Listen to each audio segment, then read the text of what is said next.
It is lovely to see so many people here. I get very grateful in the summertime when we have these beautiful Santa Fe days, and I come in and y'all keep showing up. So that really does my heart good. Let's finish arriving from wherever we've been by taking 3 breaths together. Inhale and exhale. And inhale and exhale. And one more time, inhale and exhale. It is good to be together. Good morning. I am delighted to welcome all of you here today, those of you watching online and you here in our sanctuary. My name is Margot Page, and I am your worship associate today. My pronouns are she, her, and hers. It is now. We are lucky to have so many extra people with us today. We have UU members Natalie Curley and Adam Wasserman in our pulpit today, joining Reverend Gail Lindsay Mariner. And we have guest musician Rick Bobian joining our wonderful musical director, Lydia Madrick. And we are incredibly grateful for all of the people who help make this service and every service possible. Our tech team, Michael, James, John, Jim, Robert, and Charlie, all of our greeters, coffee team, safety team, and our wonderful office staff, Aaron, Mary, and Doug. Now, would you please join us, hymn 1017 in our hymnal, Building a New Way. Please stand as you are able.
Please be seated.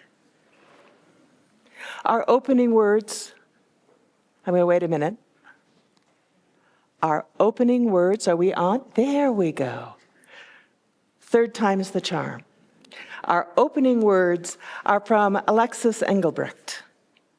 Welcome to this community of seekers, of questioners, and of those open to the revelation that comes from experiences with one another and with the spirit of life. May we remember that while we have some answers, we don't have all the answers. While we know some things, we don't know everything. And while we have lived, others have experiences that are very different from our own. Welcome to this community full of questions and full of possibilities. Whoops. Watching online, please light your chalices as Reverend Gail lights the sanctuary chalice. And our words are from Aristotle. The many who are not as individuals excellent, nevertheless can, when they have come together, be better than the few best people, not individually, but collectively, just as feasts to which many contribute are better than feasts provided at one person's expense. We kindle this chalice for the potluck feast of a community in which everyone contributes. My first song today, there we go, will be Loveliest of Trees, which is John Duke's 1934 setting of a poem by British poet A.E. Housman. The poem appeared in Housman's 1895 collection, A Shropshire Lad. The speaker of the poem, the titular Shropshire Lad, is a callow youth of just 20 years who's lamenting how little time he has left, poor lad, to enjoy the beauties of nature, specifically the blossoming of the cherry tree.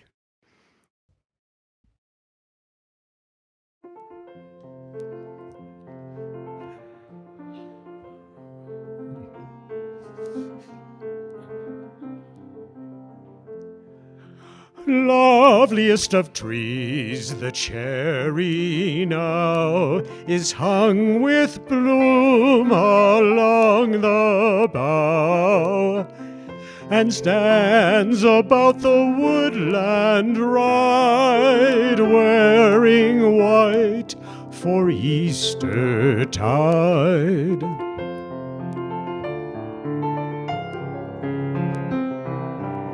Now of my 80 years and 10, 20 will not come again, and take from 70 springs a score, it only leaves me 50 more.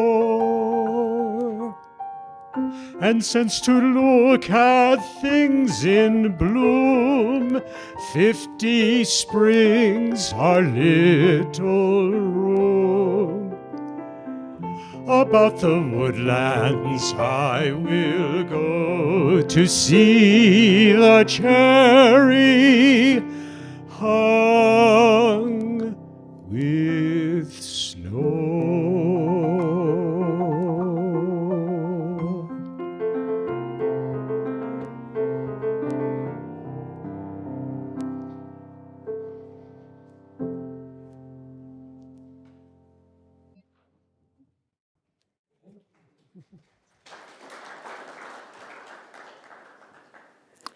So 2 weeks from now,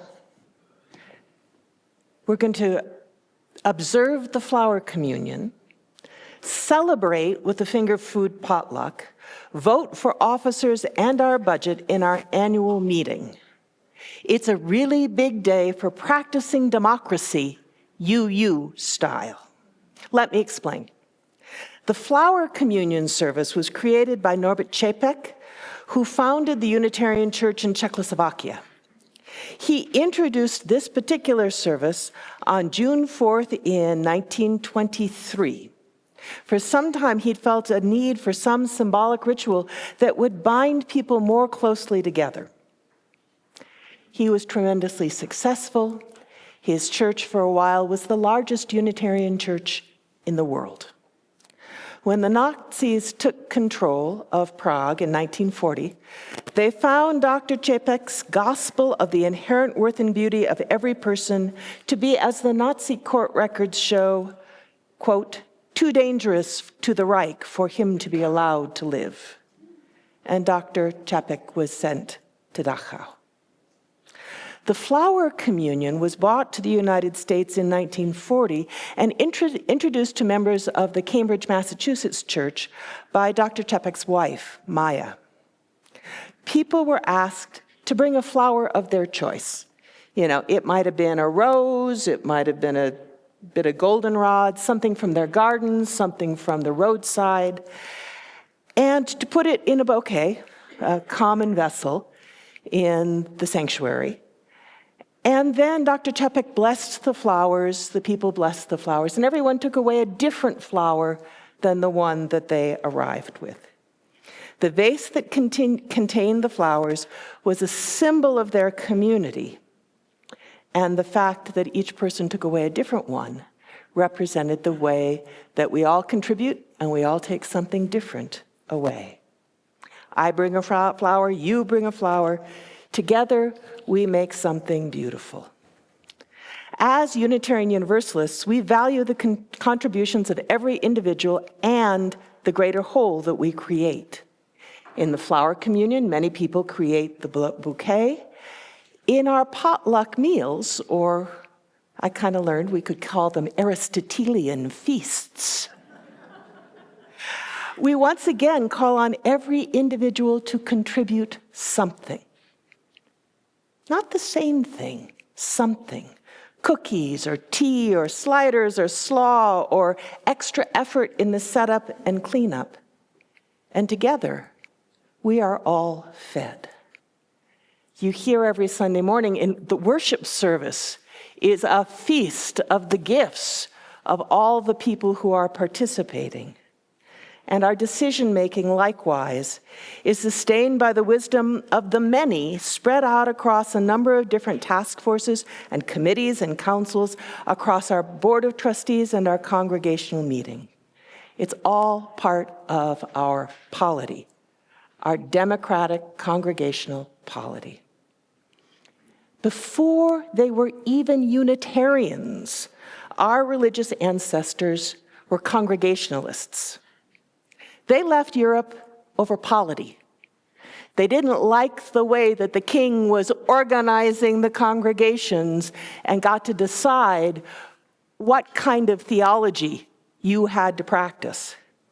They believed that it was individuals gathered in small covenanted groups who should be able to organize themselves in such matters. And it was a big enough deal that they crossed an ocean to live by their commitment. You can think of this, if you will, as No Kings, the prequel, okay? A couple of centuries later, in New England, town meeting governance was organized as deliberatory democracy modeled on the various congregational processes that the different faith communities used. The congregational practices and the town meeting model used to make decisions were familiar ways of coming to a decision and tapping the wisdom of the community, and our founding fathers were steeped in it. This was not a novelty to them. This was the way they were used to organizing in committee. And of course, a number of those founders were Unitarians or moved in Unitarian circles. Think of this as part of the larger saga of No Kings, the movie, okay? In the present, our Unitarian Universalist commitment to democratic process is grounded in our convictions of the inherent worth and dignity of every person, the free and responsible search for truth and meaning, the right of conscience and the use of democratic process, and the interdependent web. We realize there are many different ways to practice democracy, and that different democratic tools might be appropriate for different situations. This makes Unitarian Universalist congregations excellent spaces for exploring various democratic tools and processes. And that's what I suggest that we should be doing right now when democracy is so challenged in our nation as a whole.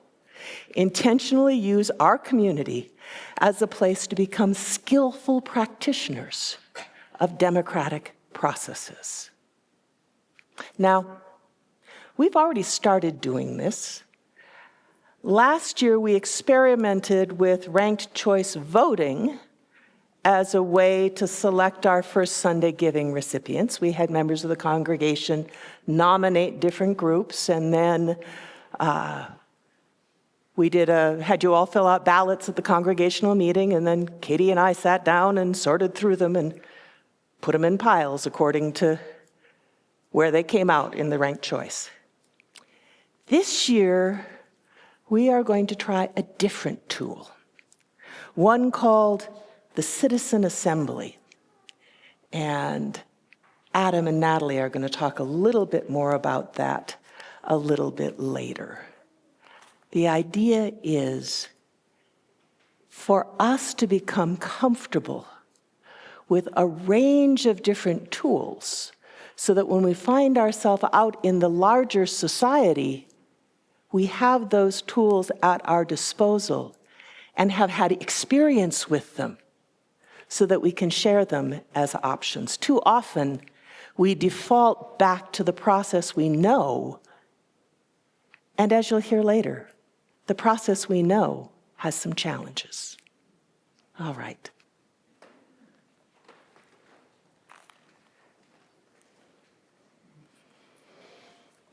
Today we place 4 stones in our chalice to remind us of 4 beautiful questions we are always asking.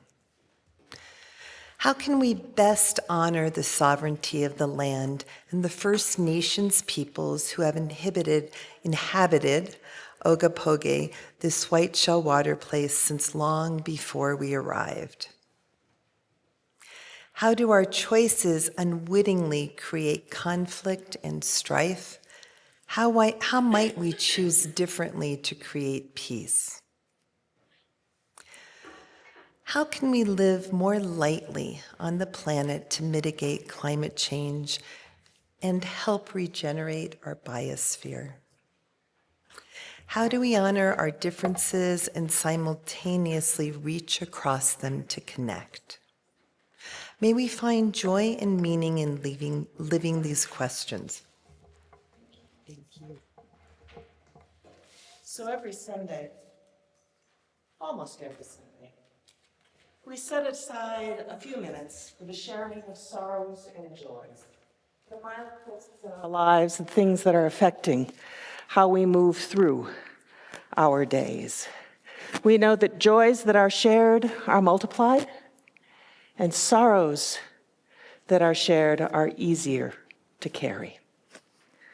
At the end of our joys and sorrows, if you have been helping to carry the grief for Juniper and for the 3 heroes who defended the lives of the children in the Muslim congregation 2 weeks ago now, when we sing Spirit of Life, if you still have your stones with you, you're invited to bring them forward and to put them in the basket.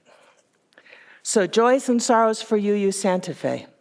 The flowers in the chancel today were from Richard Palesi's memorial service on Friday.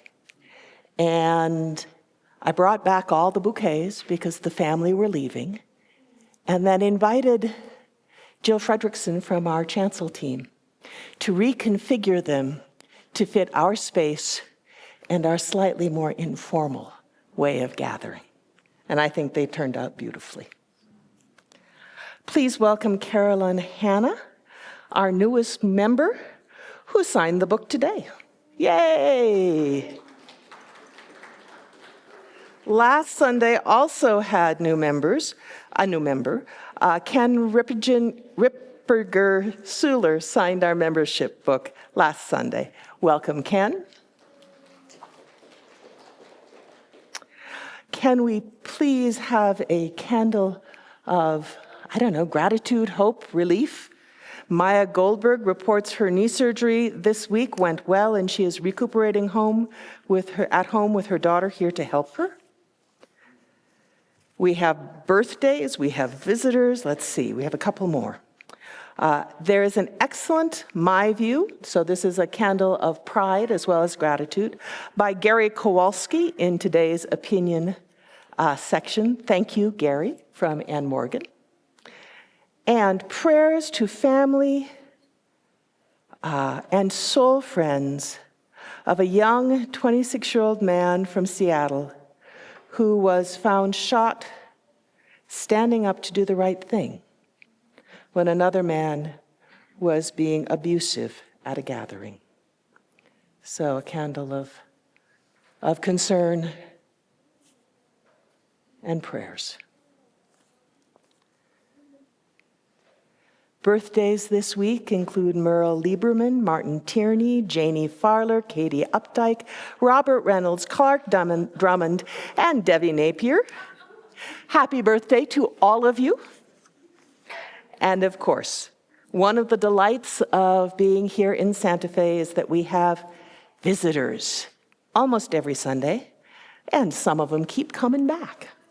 So we welcome Elizabeth Hamilton from Santa Fe, and we welcome our old friends Rita Sailors and Thorpe Butler from Houston, and Eric Meyer from Santa Fe, and Linda Albrecht from Santa Fe via Taos. That's an interesting route. Let's put one more candle in the welcome all. Please join us for coffee afterwards.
Resting on the echoes of the music, let's move into a time of quiet and contemplation. I invite you to close your eyes if that's comfortable for you, to take a deep breath, and as you exhale, to let your body relax. Breathe and let your thoughts drift. Breathe and feel your heart soften and open. Let it expand until it can cradle all of the sorrows and joys, all of the complexity and contradictions, all of the worries and concerns and horrors and beauty that exist simultaneously in our world and are so much a part of our experience being human in this time. Breathe. And as we rest here together in the quiet, let yourself become aware of all the other people in the room. You do not have to carry these sorrows and joys by yourself. You are held in a web of affection and respect that cradles you and sustains you and will not let you go. Breathe. Breathe. And now as we sit together in the quiet, I want to offer you some words from Reverend Michelle Collins from Soul Matters. It's called The Inner Tilt of the Head. Source of love and deep questioning, you move us in the restless parts of us that ask, and what else is true? Thank you for the spark that keeps us from going numb, for the inner tilt of the head and the heart that reminds us always to look again. Awaken in us a curiosity that is kind, not cruel, that seeks understanding rather than judgment, that can say, I don't know, without feeling shame. When habit narrows our vision, help us to widen it. When cynicism hardens our hearts, help us open them to wonder. Let our days be filled with small discoveries, and our lives be shaped by learning that never ends.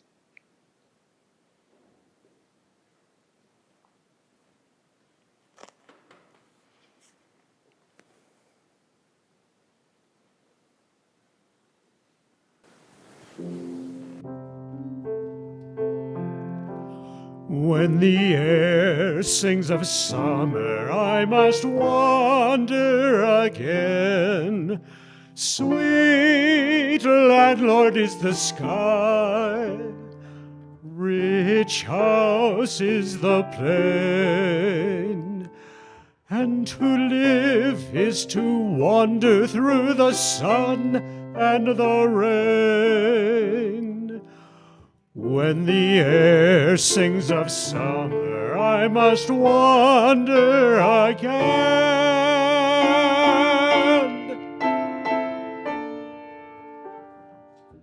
First you wander in youth and joy, then you'll wander to still the fears in an old heart. First you wander to find your love, then you'll wander to hide your tears, for a wanderer must depart.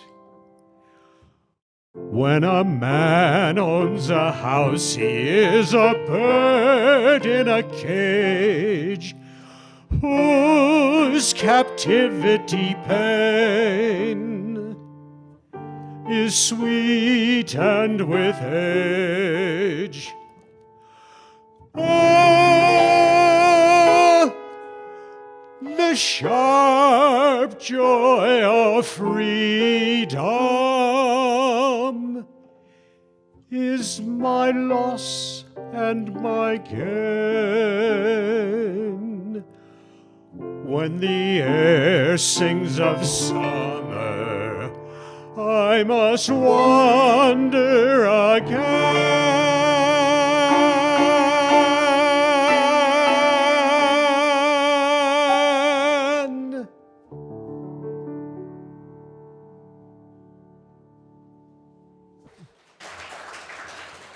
Thank you so much, Rick.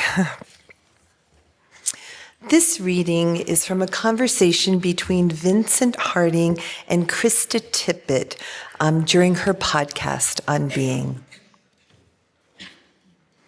We are absolutely amateurs at this matter of building a democratic nation made up of many, many peoples, of many kinds, from many connections and convictions, and from many experiences.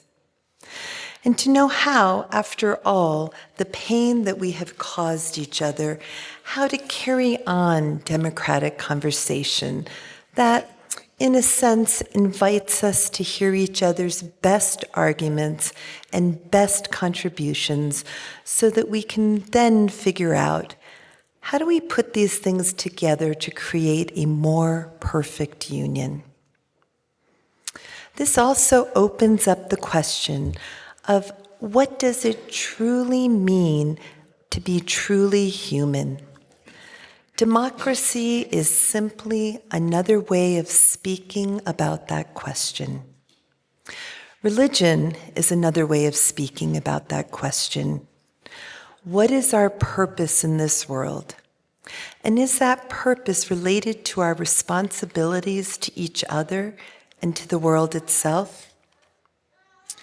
All of that seems to me to be a variety of languages getting at the same reality. How do we work together? How do we walk together, talk together in ways that will open up our best capacities and our gifts?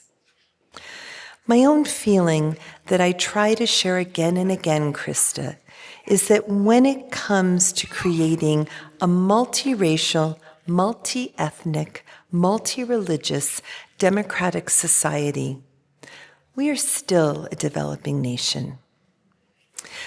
But my own deep, deep conviction is that the knowledge, like all knowledge, is available to us if we seek it.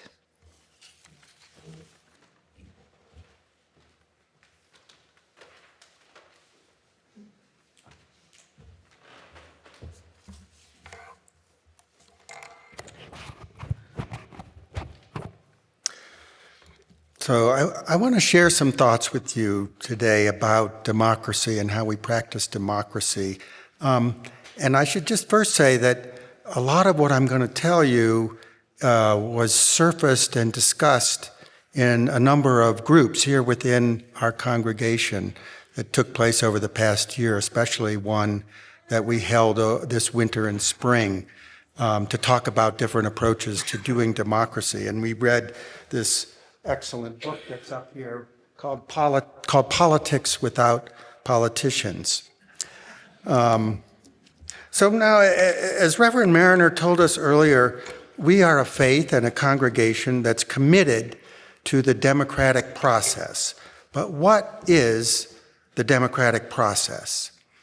Now, I think most of us, if we were asked to answer this, we would say, we would put elections at the center, right? I mean, there are a lot of important aspects to democracy, but essentially, you can't have a democracy if you don't have a process where people put themselves forward as your representative and they compete and people vote. And the majority, you can count it in different ways, but the majority picks the people who make the laws and provide our leadership.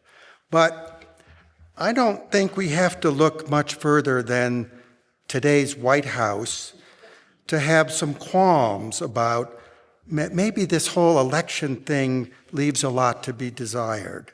And it's not just the White House, to be honest. For a very long time now, for decades, Americans have not had much faith in our elected officials or in the institutions they fill. I'm sure you've all seen polls or heard of them that show that trust in the U.S. government to do the right thing has for years hovered around 20%. And if you ask for ratings for Congress, they're much lower. Now, there are a lot of reasons for this loss of trust, but I think at the heart of it is the belief that our elected officials no longer, if they ever did, act in our interest. They seem to spend their time preening for the media, dialing for dollars from rich donors and special interests.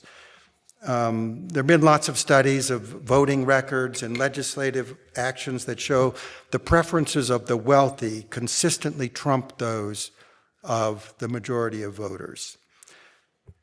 Now, why don't elections work better? And this is really a puzzle. Why? It's supposed to be the genius of the election system that it incentivizes the politicians to give us what we want, right? So we'll elect them again. That's how it's supposed to work. And there are many reasons why this may not work as well as advertised, but let me give you three that I think are critical. First, it turns out, surprise, that we voters are fallible human beings, not robots.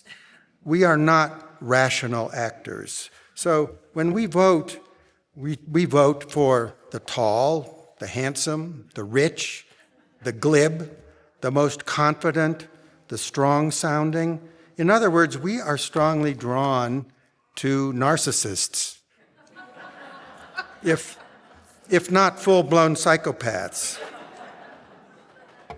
And these tendencies, as I think we all know, are greatly, greatly reinforced by modern media, starting with television and now the social media infrastructure that we're swimming in. Second, political parties. Political parties and their candidates focus heavily on negative emotions like fear and anger. I mean, parties are super competitive organizations whose goal is, I'm sorry to have to tell you this, their goal is not to provide good government. Their goal is to win by whatever means are allowed. And so they appeal to voters by a combination of positive, promises and negative messaging, but unfortunately, most of us are much more easily and reliably moved by being told what to vote against than what to vote for. Third, we have constructed a system here in the United States that requires huge amounts of money, and we have taken down almost all of the constraints on who gives it and how it's used. So we have institutionalized corruption, and this gives power to the rich and to business interests and wealthy individuals. So, okay, you might be saying, elections aren't perfect, but aren't they better than the alternative? I mean, if you don't have elections, doesn't that mean that you have something undemocratic, like a monarchy or a one-party state or some kind of dictator? So this gets back to what we mean by democracy. I mean, democracy means literally rule by the people. So it means the interests of the people have to be foremost in our public and political decisions. But how do we determine what those interests are? So the election model says we do this by taking a very crude snapshot of how people feel at one moment in time, usually after they've been pummeled for years and months by advertisements and propaganda and half-truths and lies, carefully designed to circumvent our frontal cortexes. And as a result, most voters are woefully uninformed. And political scientists do these studies every couple of years, and they come back pessimistically telling us that if you ask voters to explain why they made the decision that they did, they can't give you a reasoned basis for their choice. Now, this sounds very bad. It sounds like how democracy can't possibly work. But this is, I think, very misleading. It's misleading because our real interests, the interests and opinions, you can't find them this way. And by real, I mean our considered judgments made after absorbing information, deliberating with our peers. If we could somehow discover and pull out these better judgments that we all are capable of and bring them to bear on public life, this would bring us closer to a genuine democracy. Now, is this possible? And I think it is. And the evidence comes from the experience of something called citizens' assemblies. There have been hundreds of citizens' assemblies held in recent years, many in Europe, but also in the US, Canada, Australia, and elsewhere. Now, they've addressed the most difficult issues in public life, things like abortion, climate change, assisted suicide, homelessness, and they've been held at every level, from small towns up to whole nations like Ireland and France. So what's a citizens' assembly? How does it work? So it starts with a group of citizens that are chosen randomly by lot, the way we pick juries. And you can use well-known statistical methods. You can make sure that this group reflects the makeup of the community in terms of age and gender and income and race and other key variables. And you give this group a task, a problem, and ask them to come up with policy recommendations. And they meet in person or online or some combination at intervals over a set number of sessions, depending on the issue. And the citizens' assemblies usually operate in sort of three phases. The first is gathering information. So the group absorbs facts and views about the issue. It hears from experts, it hears from interest groups, it hears from businesses, it hears from average citizens, making sure to engage with a full range of information and opinion. Phase two this is the most important, I think, is deliberation. This is where the members discuss what they've heard among themselves, often in small working groups. They refine their opinions, they adjust their views in light of the evidence and the perspectives of the other participants. And phase three is to make recommendations, coming up with steps to solve the problem that you could put forward to the public or you present to your elected officials. And most citizens' assemblies only recommend actions that are supported by a large majority, not necessarily by consensus, but only when most people agree. Now, what does this approach do? It avoids many of the drawbacks I described about elections. because the members are not selected by political parties. They're not beholden to them. They don't campaign. They don't need to raise money. They're not running for re-election. So they're not susceptible to the bribery and corruption that is inherent in our current system. And their conclusions are credible, because unlike most legislatures, the makeup of the Citizens' Assembly looks like the community, right? It's not a group of well-to-do, mostly white, mostly male professional politicians. It's people that look like us. Now, what actually happens? What do we see when we hold these assemblies? Well, in case after case, participants and observers report that the citizens' assemblies rise to the occasion. People dig in, they learn about the issues, they listen to one another, they critically examine the views of different interest groups. And many of these people start with very strong biases and opinions that you'll think they'll never change, but they often do. They change their minds as a result of learning and deliberating with others. So I'm going to give you three examples. In Ireland, 2016, there was a citizens' assembly made up of 99 citizens that made recommendations that led to a national referendum that reformed Ireland's abortion laws, turning it from one of the most restrictive to one of the most liberal countries in Europe. 2024, in Bend, Oregon, a citizens' assembly with 30 participants tackled youth homelessness. They had 5 days of meetings. They came up with 22 recommendations, many of which were adopted by the county commission. Boulder, Colorado, in 2025, held a citizens' assembly, and they addressed how to implement a policy to create what they called walkable 15-minute neighborhoods. They had 43 members. They met monthly over 7 months, and they made a set of recommendations that were incorporated in the city's comprehensive plan, just released a few months ago. As a result of these and the hundreds of other cases, we now have an infrastructure, I would call it, of experienced practitioners, consultants, academics, statisticians, and activists who can help communities who want to set up their own citizens' assembly here or around the world. We have a potential virtuous cycle, I would call it, where the expertise is now able to scale and grow. Now, how far could we go with this? Should citizens' assemblies really replace all of our elected bodies and our elected executives?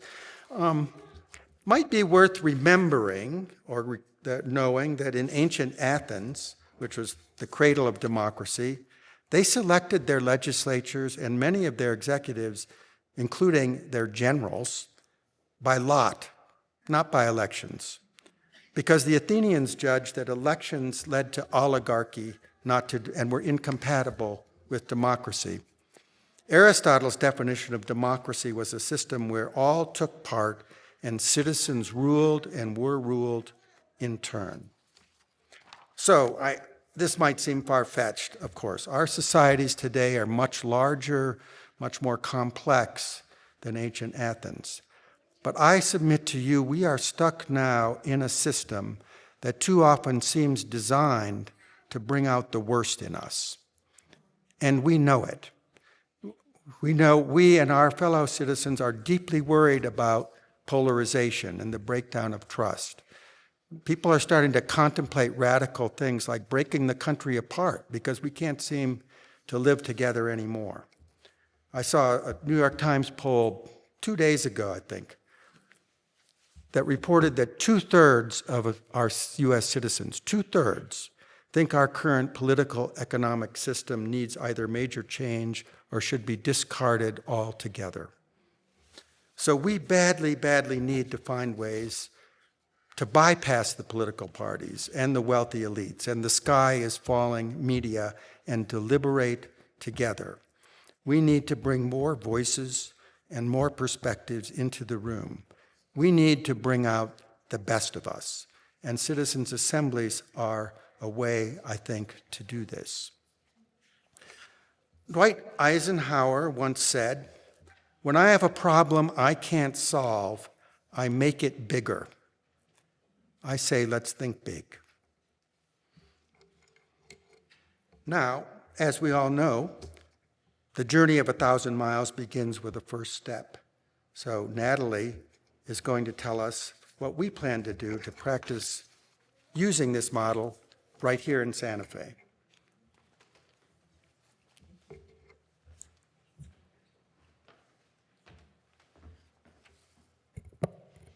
Thank you, Adam, Gail, Margot. My name is Natalie Wright Curley, and my husband Steve and I moved here to Santa Fe just over a little over a year ago. And I have to tell you, we love Santa Fe. We started routines that bring us a lot of comfort. We get up every morning and have coffee in our back portal, not a porch. Our dogs remind us that it's time for a hike, which we do every day. We started coming to UU almost every Sunday and Indivisible on Monday nights. And all of these routines bring us lots of comfort. But sometimes when you stay on that same worn path for days or weeks or years, it becomes what we call a rut. And sometimes a rut means the walls feel a little bit, your world becomes a little bit small. And the cure for that is curiosity and questions and trying something new. And so I'm excited to tell y'all we're going to try as a UU congregation something new in the next few weeks. So let me backtrack a little bit. As Adam had mentioned, one of the things I've started is going to some of the small groups here. And one of the small groups that I recently attended that Adam led was talking about just this issue about democracy. And I see many faces out here. Y'all raise your hands if y'all were in our small group that discussed this. It was a wonderful group, and anyone that ever wants to be challenged with new ideas should look at joining one. So what we're going to do as a congregation is at our annual meeting on June 14th, we are going to select a citizens' assembly. So anyone that is a member or a friend in this group, they'll be chosen by lot. There will be 9 of us. And this group will examine the 25 nominees for the first Sunday giving to select who will be our recipients for the next year. So why do this? Why should we try a citizens' assembly? Well, I'm going to give you 5 reasons. First is a way to get more people involved. Maybe many of you have ideas but aren't on the board of trustees or don't even know how to get that beyond the nomination. So having you involved as a congregation is important. And by doing that, it does number 2, it actually better represents what this congregation wants. As having lots of people and different people chosen, it allows us to have everyone's different view brought in into our consideration of who will be our recipients.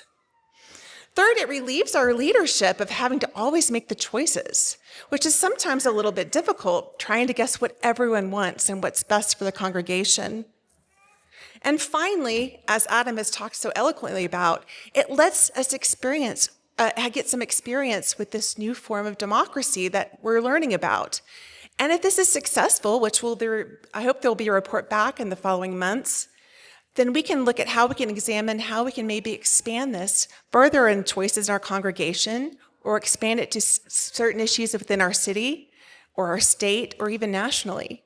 So this is the first step of trying to experiment with what this looks like. And lastly, and I think most importantly, is this can be really fun.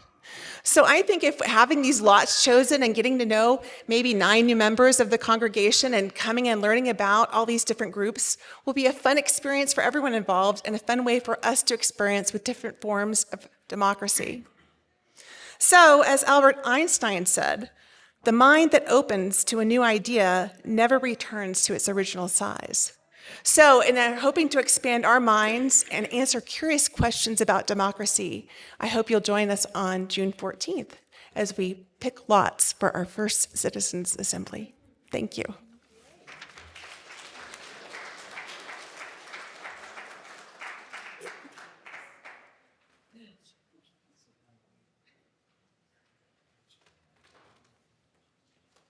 So let me just... Sure. So it is not too late to submit another nominee for First Sunday Giving. We have about 25 different organizations nominated. So our 9-member citizen assembly is going to have some good work to do.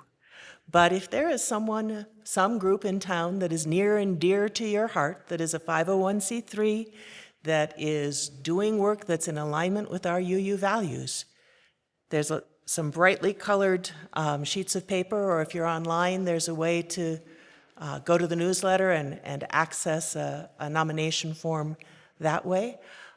But tomorrow is when the nominations close. All right, your turn. Okay, we just heard about politics in ancient Athens. And in ancient Athens, you could participate in this political system if you were an adult, male citizen. We are significantly more democratic, so that if you want to participate in the elections and the other official activities at the annual meeting, the criteria are that you have to be a church member, you have to be either present at the meeting or have submitted a proxy, and you have to have pledged. So I want to thank the vast majority of you who have pledged for this year. We still, as of yesterday, have, I believe, 19 people who pledged last year but have not pledged this year. So I would urge those of you who didn't to please pledge. Number one, so that you can participate in all of our democratic activities. And secondly, we do have this issue with the budget. And we still need some more money, which of course is what you've seen to hear from me every time I come up here. Okay, so as we have been reminded recently, there is a town hall next Sunday discussing what's going to happen at the annual meeting. And the annual meeting itself is on June 14th. So while I would love to see all of you at both events, I suspect that the annual meeting will be much better attended. So hopefully you will, those of you who are in the audience will all be there. And a reminder to those of you who are listening online that you cannot vote online. So if you wish to vote, you will have to have named a proxy by, I believe it's next week, next Sunday. So we'll see all of you at the annual meeting. And again, thank you all for your generosity. And at that point, I will turn it over to the folks who will be collecting for this week. Thank you much.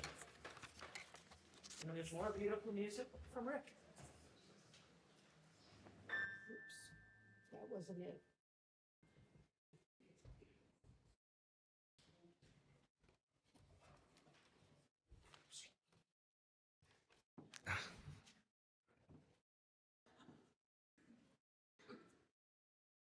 Technology. Yeah. My final song will be I Carry Your Heart, which is John Duke's 1960 setting of a poem by E.E. Cummings.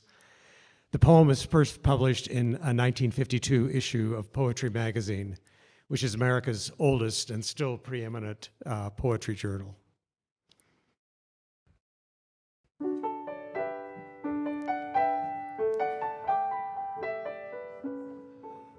I carry your heart with me, I carry it in my heart. I am never without it, anywhere I go, you go, my dear. And whatever is done by only me is your doing, my darling. I fear no fate, for you are my fate, my sweet. I want no world, for beautiful you are my world, my true. And it's you are whatever a moon has always meant, and whatever a sun will always sing is you.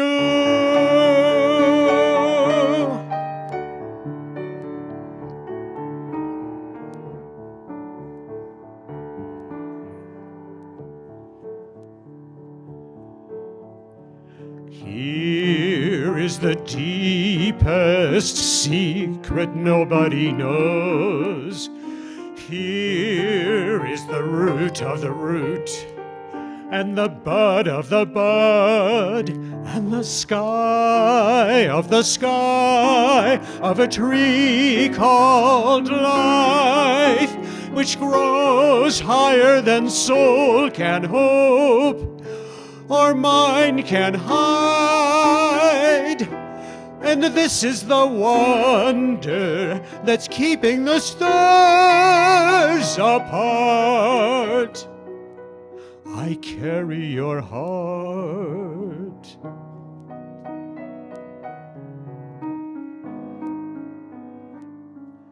I carry it in my heart.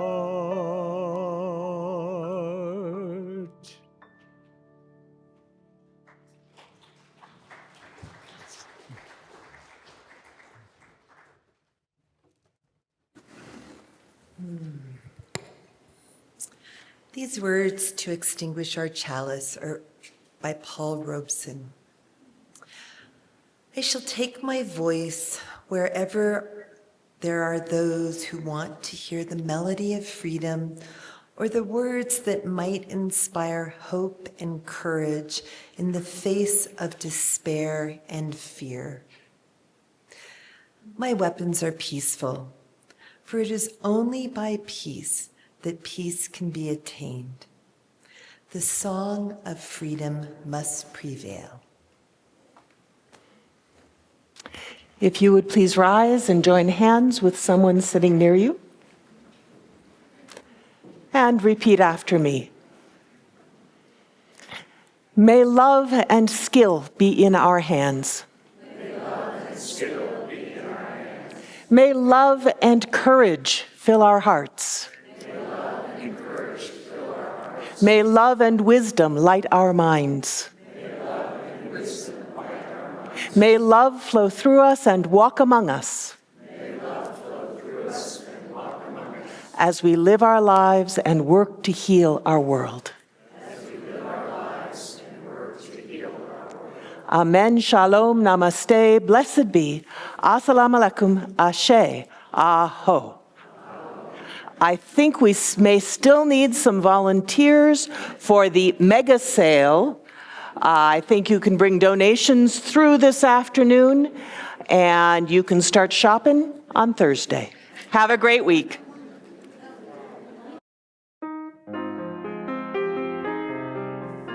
Thank you for joining us today, friends.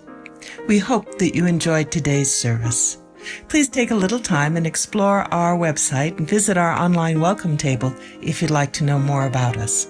Otherwise, we'll see you next Sunday morning. Stay in touch and be well.